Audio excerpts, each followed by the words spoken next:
Keith, do you ever see a situation where you would support giving vouchers or tax credits to parents to send their kids to private schools? Bob, I really don't. The tax credits and vouchers, whatever you want to call them, are one and the same, no matter what my opponent or any other person says about it.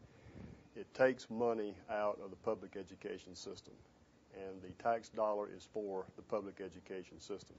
I'm all for any person sending their child or children to private schools or to homeschool, but the taxpayer cannot fund that. That is for the public education. And the other part of that is if a child leaves a public school and tax dollars were to follow that child, the overhead at that school does not decrease. The building is still there. The heat still has to work. The water still has to work.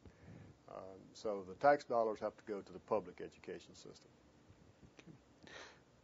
A couple of plans have been floated for consolidating schools across the state. Would you ever support consolidation for Spartanburg County schools? To this date, I have seen no study that would convince me to consolidate our schools here in Spartanburg County. We have 7 school districts. That seems to be about right for Spartanburg County.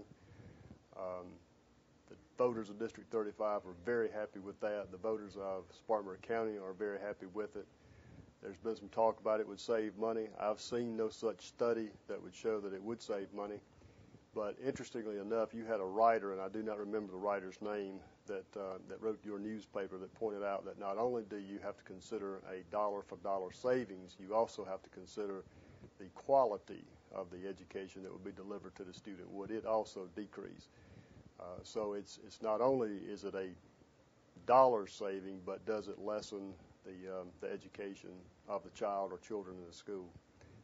So my answer to that is, at this point, I do not, and I do not support school consolidation. There's talk about the need to control spending in Columbia. Is a spending cap the best way to accomplish that? I don't know if a spending cap is the best way to accomplish that, but I have supported the House bill that does put a spending cap on the spending in Columbia. I do support that. I have supported that. Your question asking me, is that the best way? I do not know, but that is one way, and I have supported that. What will you do to bring new companies, new jobs to South Carolina? I think the best thing that I can do as a legislator to bring jobs and industry to South Carolina is to support the Commerce Department. We have a very good Commerce Department. Mr. Taylor over there does a fine job, routinely hands out reports to legislators. And if Mr. Taylor comes to us and says, hey, we've got an airplane manufacturer, we've got a tire manufacturer, another auto manufacturer that's interested in South Carolina, and this is the package that I need, then I, as a legislator, should support that. You've come under attack from some groups for your vote in support of Don Beatty for the state Supreme Court. They say that he's a liberal and you voted for a liberal. How do you defend that vote? I defend that because Justice Beatty is not a liberal. Justice Beatty is a fine jurist. He is a strict constructionist jurist, meaning that he follows the law.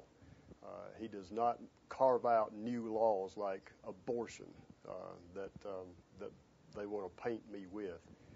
He has served honorably. He's a hard worker, and I couldn't be more proud to have voted for Justice Beatty from Spartanburg County, one of our very, very own.